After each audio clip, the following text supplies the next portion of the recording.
Agjencia Kombëtare e Mbrojtjes Civile, bazuar në parashikimet e IGEO dhe ERCC, ka paralajmëruar temperatura që do të arrijnë deri në 40 gradë Celsius.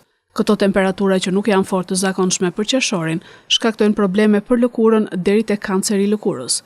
Dermatologja Elda Ziu tregon disa nga patologjitë më të zakonshme të lëkurës në ver. Ajo thekson që numri i pacientëve çdo vit rritet, pasi dhe ambienti që na rrethon nuk është i pastër. Me ardhjen e stinës së verës dhe me ngritjen e temperaturave, vijnë edhe patologjitë ndryshme të lëkurës, të cilat mund të jenë djegje nga dielli, dermatitet e vapës, përkeqësim i akneve, dermatite të ndryshme, dermatite nga bimët, infeksione mikotike, infeksione bakteriane dhe shumë të tjera.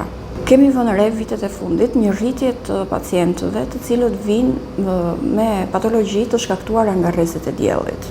Kjo vjen si pasojë edhe i ngrohjes globale patjetër, por dhe ekspozimit të pambrojtur në diell.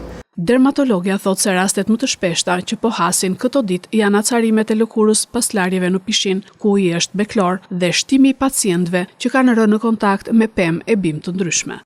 Larja në ujin e pishinës sjell me vete problematikat e saj, qoftë kjo ndaj ekspozimit ndaj ujit të kloruar, por edhe ndaj ujit që mund të jetë i ndenjur edhe i pisët, që mund të sjellë me vete dermatite të ndryshme nga klori, por edhe infeksione të ndryshme bakteriane ose mikotike nëse uji është shumë kohë i pandërruar.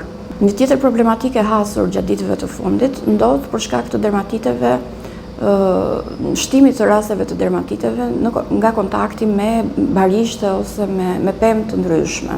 Pacientët vinë me të kruajtura të lëkurës, të cilat nuk qetësohen me mjekimin lokal ambulator, të cilët mund ta bëjnë vetë në shtëpi, dhe kërkojnë patjetër mjekim të specializuar. Dermatologja Elda Ziu këshillon prindrit, por edhe të gjithë qytetarët, se si të përballojnë stinën e nxehtë të verës.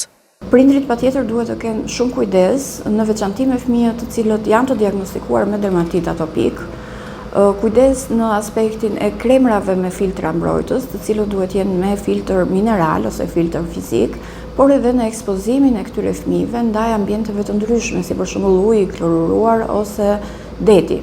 Këta fëmijë janë më të predispozuar që të shfaqin acarime të dermatitit ndaj këtyre faktorëve të jashtëm.